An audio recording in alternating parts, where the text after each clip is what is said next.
tous, j'espère que vous allez bien. Je vais super bien. Donc là, j'étais en train de monter la masterclass Love Stone et je me suis dit, pourquoi pas faire un live sur la maison 7, en tout cas sur les énergies de la maison 7. Et évidemment, si vous voulez en savoir plus, vous pouvez toujours prendre votre masterclass pour avoir l'énergie de votre maison 7 en signe, les planètes et ainsi que les fondamentaux pour vivre une relation amoureuse épanouie et idéale parce que la maison 7 nous dit que chacun son énergie parce que chacun son signe, donc on va tous attirer une énergie différente et on va tous arborer une énergie différente dans notre couple. Donc, je vais récapituler la maison 7 en général parce que je sais que c'est une maison qui est assez difficile à comprendre. Donc, on pense tous à tort et je pense que c'est juste que certains astrologues préfèrent simplifier et même moi, parfois, je dis juste la maison 7, c'est la maison du partenaire amoureux idéal. Mais c'est une maison qui est beaucoup plus complexe que ça parce que déjà, elle est en lien direct avec l'ascendant. Du coup, ce qui fait que il y a toujours une dynamique avec l'ascendant. Donc, l'ascendant, c'est ce que l'on pense être et effectivement, c'est ce que les autres nous confirment qu'on est par notre éducation.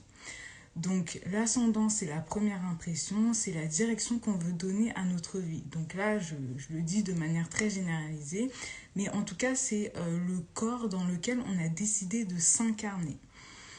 La maison 7, donc c'est forcément l'opposé. Et la maison 7, c'est donc le partenaire amoureux idéal, c'est le mariage, l'engagement sincère et durable, c'est aussi les contrats, donc au niveau des business, c'est les partenaires, donc tout type de partenaires, donc que ce soit au niveau des relations amicales ou au niveau des relations amoureuses ou des partenaires business, en tout cas tout ce qui va se passer au niveau du contrat qui va être acté et où les deux parties, entre guillemets, vont s'engager dans cette ligne de conduite. Donc là où je dis que la maison 7 c'est beaucoup plus complexe que l'on ne pense, parce que si dans l'ascendant c'est ce que je pense être, et en tout cas que les autres, par la première impression que je donne, me confirment que je suis comme ça, forcément la maison 7 c'est l'opposé, donc le descendant, et donc c'est des qualités dans lesquelles je ne me reconnais pas du tout. Donc en général, et j'ai beaucoup de personnes qui me l'ont dit, que ce soit en DM ou même qui m'ont posé des questions par rapport à ça, en général, il y a des personnes qui ont du mal à se reconnaître dans leur maison 7 parce que c'est des qualités qui leur sont complètement inconnues. Par exemple, je sais pas, vous êtes ascendant scorpion comme moi, donc vous avez votre maison 7 en taureau. Et vous pouvez ne pas du tout vous reconnaître dans les qualités du taureau. Par exemple, je l'explique beaucoup plus longuement dans la masterclass parce que c'est beaucoup plus complexe que ça. Mais c'est vrai que quand j'étais plus jeune, par rapport à mes relations amoureuses, je détestais les gens taureaux. Je les détestais. Je ne supportais pas les gens taureaux, c'était vraiment un amour-haine que même moi je pouvais pas comprendre. Mais en attendant, ils m'attiraient magnétiquement, mais sans comprendre pourquoi. Et en fait, j'étais attirée par eux. Il y avait cette forme de je t'aime et je te déteste. Mais en attendant, euh, voilà, ils me bouleversaient par leur présence, par leur aura, etc. Et en même temps, j'avais l'impression qu'on n'était pas du tout pareil. Et en fait, là où je veux en venir, c'est que la maison 7, on va rencontrer des gens qui vont nous montrer certaines qualités que l'on ne pense pas avoir, mais que l'on a. En fait, finalement, inconsciemment, on a ses qualités.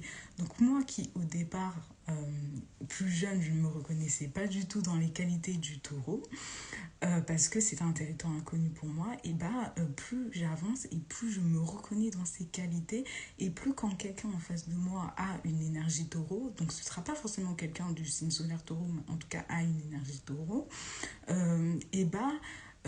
je ne suis plus là en train de dénigrer cette personne, en train de détester cette personne. Oui, mais toi, t'es comme ci, t'es comme ça, on est différents.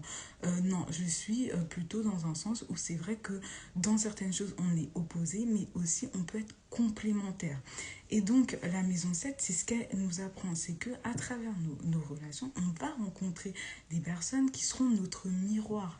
En fait, c'est le miroir où l'univers te dit, entre guillemets, que non, en fait, tu as ces qualités en toi et que tu dois les développer. Et j'insiste sur le doigt, que tu dois le développer pour vivre des relations amoureuses épanouies et idéales. Parce que la maison 7 c'est l'ambiance de la relation, mais c'est aussi notre ombre, en fait, celle qu'on ne veut pas avoir.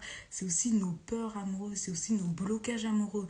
Et la meilleure façon, en fait, de se délaisser de ces peurs amoureuses, de ces blocages amoureux, c'est d'arborer les qualités de la maison 7. Donc, dans mon cas, ce sera arborer les qualités du taureau. Et effectivement, depuis que j'ai arboré les qualités du taureau, mes relations amoureuses se passent mieux. Et j'attire des personnes taureaux, mais qui ont une énergie positive du signe du taureau, parce qu'il y a aussi le contraire, c'est que on peut attirer des gens taureaux mais qui ont la mauvaise énergie. Donc c'est quoi la mauvaise énergie?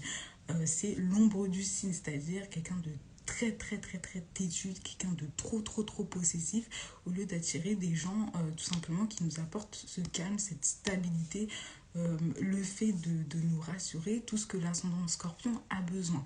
Donc évidemment, moi je prends mon cas personnel et selon votre maison 7 en signe, selon votre ascendant, ça va changer, mais je pense que c'est bien que j'utilise mon cas pour vous expliquer comment ça marche.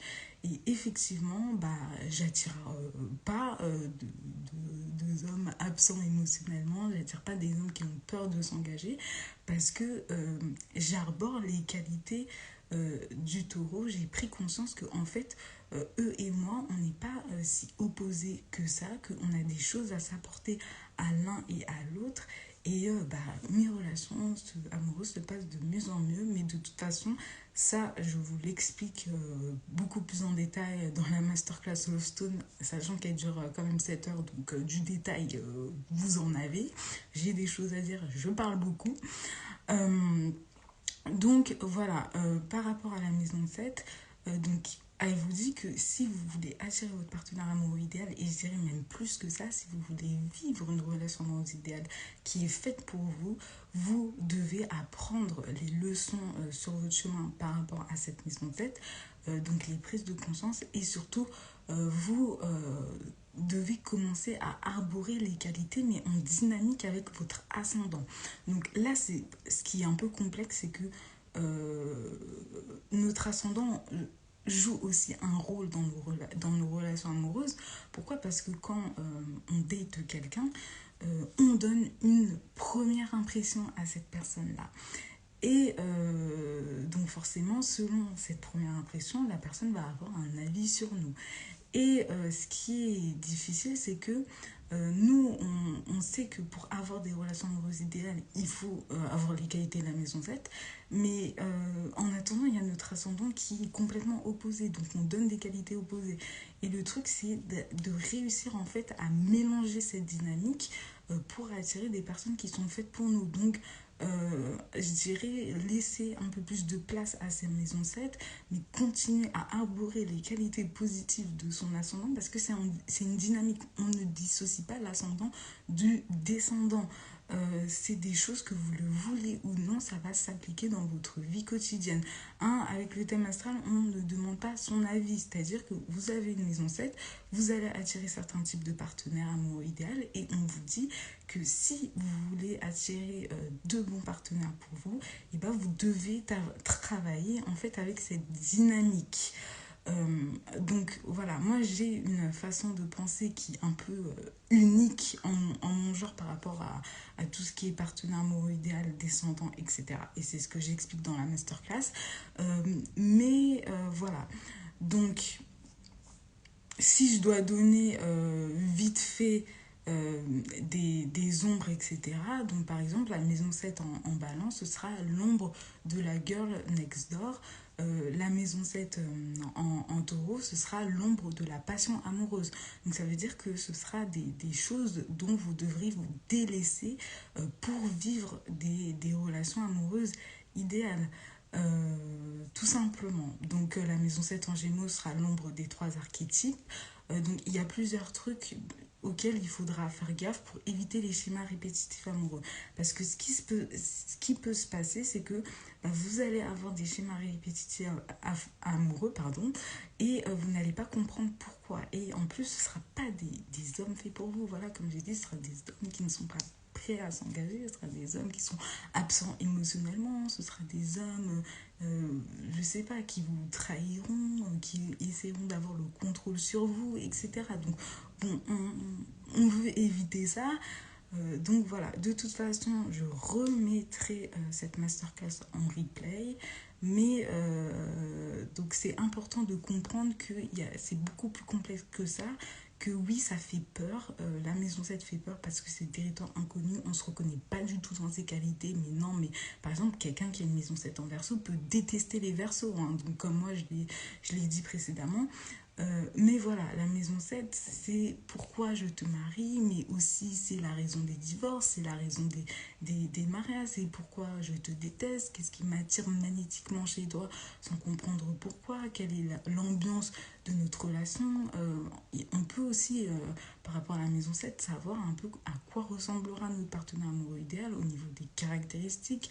Après, il faudra mettre en compte le maître de la maison 7 les aspects, les planètes dedans, etc., etc., pour affiner l'interprétation. Mais voilà. Donc, je pense avoir tout dit. En tout cas,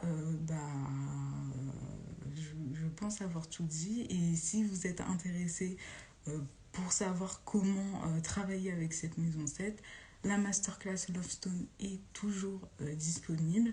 Elle sortira demain ou lundi si ça se passe bien. Et voilà, dans 3 jours, elle sera à 40 € plus cher.